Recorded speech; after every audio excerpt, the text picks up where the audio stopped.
Welcome back. You're still watching Beautiful Day. This is Weather HQ. Now, good coffee isn't just brewed, it's grown, crafted, and carries the story of a place and its people. Now, coffees from Davao del Sur, Sultan Kudarat, will represent the Philippines in the Southeast Asia Green Coffee Competition this October, proving that from Mount Apo to Mindanao's hinterlands, we're brewing something world class. To tell us more, joining us via Zoom is Mediano, a certified Q Arabica grader and chairperson of the Specialty Coffee Depot. Good morning, Dot, and thank you so much for joining us here on Beautiful Day. Yeah, thank you so much, Paolo, and thank you for having me here as well. So yeah, very excited to be here. I'm First of very all, glad as well. First of all, congratulations on a successful selection round for the CGCC. Let's start off first with what makes this Southeast Asia Green Coffee Competition special. What is it all about when we talk about green coffee in particular? And of course, how would it actually benefit yung mga Filipino coffee farmers natin? Yes. So Southeast Asia Green Coffee Competition. So first of all, it's not just a contest, but it's also a platform for us to celebrate the coffees in our region, and while honoring the people who grow them, who are our farmers, our producers. And it's also an opportunity for our beloved farmers to receive recognition, feedback, and access to markets, both here in the Philippines and internationally. And actually, Sea Green is one of the cornerstone activities of the International Coffee Innovation Summit, and its primary purpose is to really promote Southeast Asia as a producer of high quality coffee. And winning coffees will go on a world tour, Mhm. particularly to coffee consuming countries, to showcase the richness and potential of our regional origins.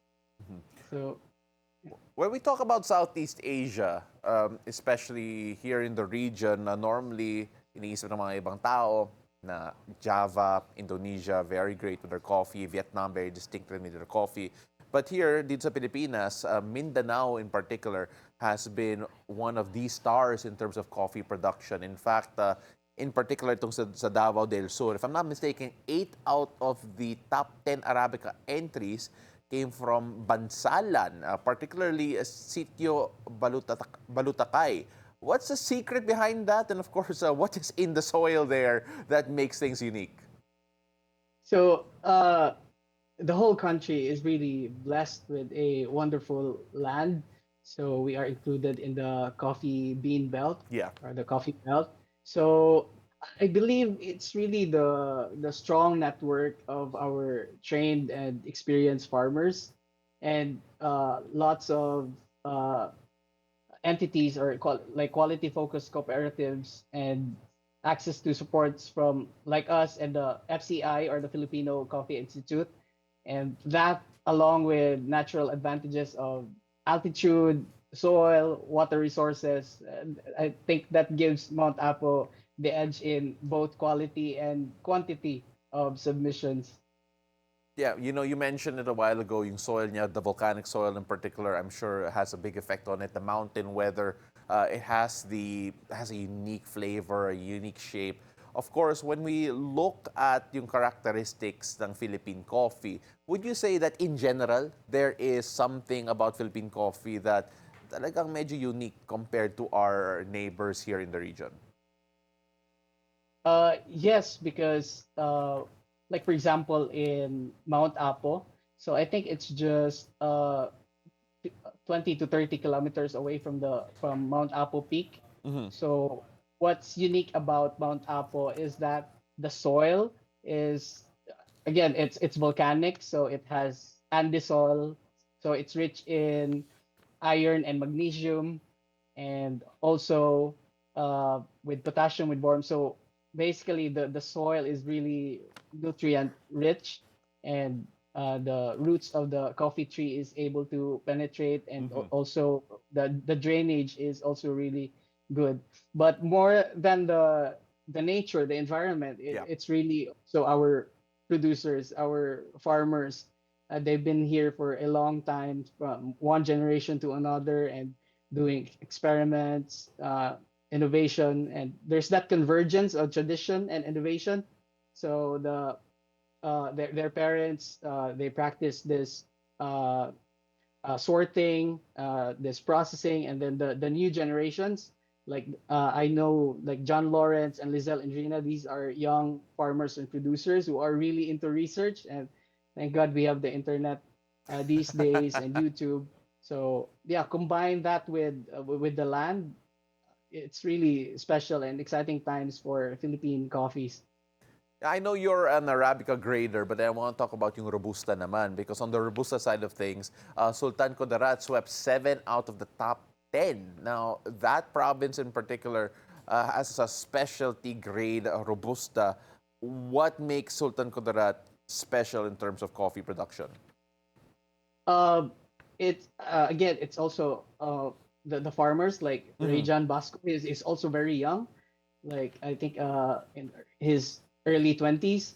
So they're doing this research and experiments, and just in fact in the latest IQ brewing, Amir Lim used Robusta coffee and won as national champion, because the Robusta before, Robusta is just like known for its like bold bitter flavors, but Yeah. now you can like taste fruity flavors and has, you know, more complexities. So Sultan Kudarat is really uh, doing successfully when it comes to processing robusta beans.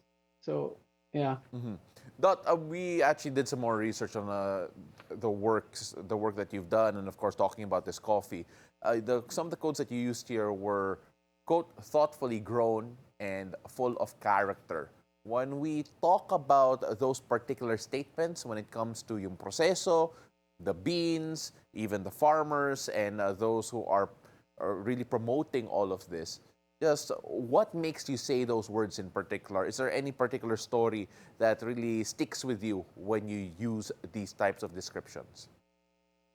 So because when we evaluate coffee, uh, there are different kinds of attributes that we have to consider, Mm-hmm. like fragrance, aroma, flavor, body, and aftertaste. Now, what makes our Philippine coffees really special is that we have fruity notes. Like for example, in Mount Apo, you can taste not only like two fruits, but like three to five or more uh, flavors. Like you can now taste because also of the new processing and the new experimentations. You can now before it's just like citrus and then black tea, but because of innovation, right now you can taste like uh, tropical fruits, mango, pineapple, um, cantaloupe even, Mm-hmm. and berries, then with black tea or chocolate and nuts, nutty aftertaste. So that with all those flavors, so the more flavors, the more complex the cup is. And yeah, that's really what makes uh, our local coffees these days very special. And also, you can, if you observe per year, the scores of our local coffees are increasing. Yeah. So that's backed by numbers also. So it means that indeed the quality of our coffee is also increasing. I don't think there's a question about the quality of our coffee in general, especially with Yeah. competitions like this, highlighting that as well. One of the most surprising numbers that I love bringing up when we talk to anyone in the coffee industry is the fact that yung supply that we are producing here in the Philippines is, well, it falls very well short of yung demand of coffee here in the Philippines. When we talk about actually promoting local coffee growing and of course the art and the craft when it comes to that, how can we encourage the wider public to throw more support to our local coffee growers and of course encourage our local coffee growers to even do more and take care of them as we try to meet that rising demand dito sa Pilipinas? So I believe that it starts with really understanding that uh, supporting local coffee is not just supporting local products, but you are actually supporting a family, a journey of a man or a woman passionately tending his or her land. So I think that that's really like you're supporting our farmers, and while you're supporting them, they make profits, and from their profits, they use this for further research, for experimentation. So yeah, I think that for me that's really the what makes me support local coffees even more is the story and the hard work and of our local farmers. So it's their stories, really supporting their stories, their narrative, their journey. Dot, we really appreciate you sharing more about our local coffee, and hopefully they do well in the future competitions as well. Unfortunately, that's all the time that we have, Dot. But before I let you go, just out of really curiosity, how much coffee have you had today before the show? Oh, I have three already. This is my third cup. Perfect. Dot, maraming salamat. That's Doc Mediano. Thank you so much again for sharing. Best of luck to our homegrown coffees and farmers as well at the Southeast Asia Green Coffee Competition this October. Maraming salamat, Dot. Thank you so much, Paolo.